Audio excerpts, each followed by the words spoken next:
The vaccine is coming out soon. I won't be talking about it, but I will tell you about the company behind it.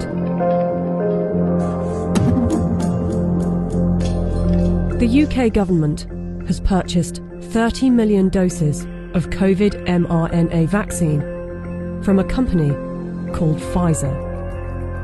The vaccine is due to be delivered in November, with the potential of 100 million doses by the end of the year and 1.3 billion doses next year.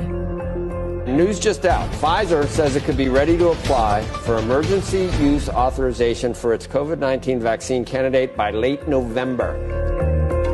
It won't be mandatory at the beginning, but judging from the large orders, a gradual plan will be implemented to persuade and incentivize people to take the vaccine and put restrictions on people that don't, along with shaming campaigns.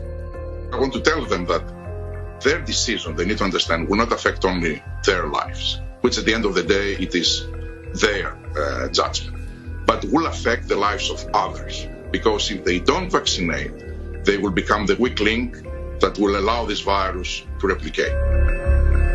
Some will say that this is conspiracy theory, so let's just stick to the facts. The government trusted Pfizer to vaccinate the British people, so it's logical to want to inquire into the company's track record in safety and ethics. After all, they must be trustworthy in fighting for humanity, right?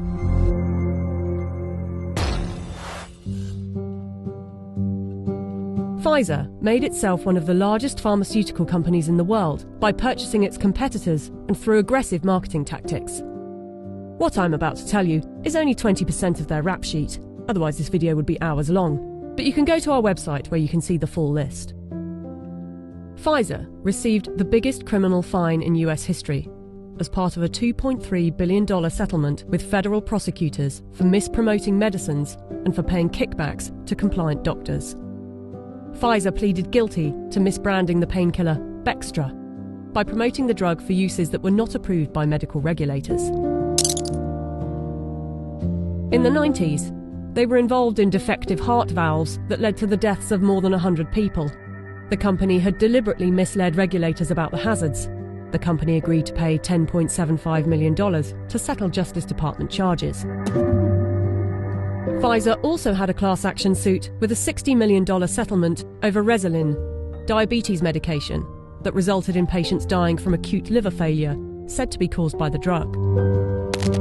In the UK, they have been fined nearly £90 million by the UK's competition watchdog for unfair pricing to the NHS after hiking up the cost of an anti-epilepsy drug by 2,500%, charging the taxpayer an extra £48 million than the actual price, which is $2 million per year. Buying competitors and mis-selling drugs weren't the only factors in making them the giant of a company they are. Their special relations with doctors and medical professionals has also helped. In 2004, Pfizer's subsidiary agreed to pay $430 million to resolve criminal charges that it paid physicians to prescribe its epilepsy drug, Neurontin, to patients with ailments for which the medication was not approved. In 2010, a federal jury found that Pfizer committed racketeering fraud in its marketing of the drug. Pfizer disclosed that during a 6-month period the previous year, it had paid $20 million to some 4,500 doctors and other medical professionals for speaking on the company's behalf. In 2012, the US Securities and Exchange Commission announced that it had reached a $45 million settlement with Pfizer to resolve charges that its subsidiaries had bribed overseas doctors and other healthcare professionals to increase foreign sales. But some of you might say they are a business and they don't get to make billions a year by not being competitive. They're still trying to help humanity. Pfizer was sued in a US federal court by Nigerian families who accused the company of testing a dangerous new antibiotic called Trovan on children without parents' consent and using their children as human guinea pigs. A panel of medical experts concluded that Pfizer had violated international law, and the company agreed to pay $75 million to settle the lawsuits in Nigerian courts. The US case was settled for an undisclosed amount.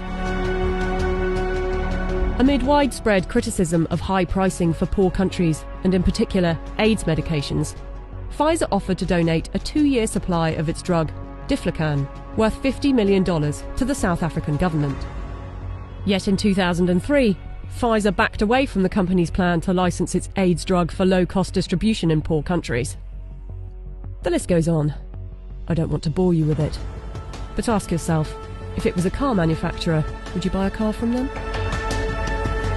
We plan to honor our history, and we will only bring to the world a vaccine that have been proven safe and efficacious. If Pfizer is trustworthy enough to be given one of the keys to vaccinate the population with something that was knocked up in a few months, and with such a track record for safety and ethics, I know what I think. Do you?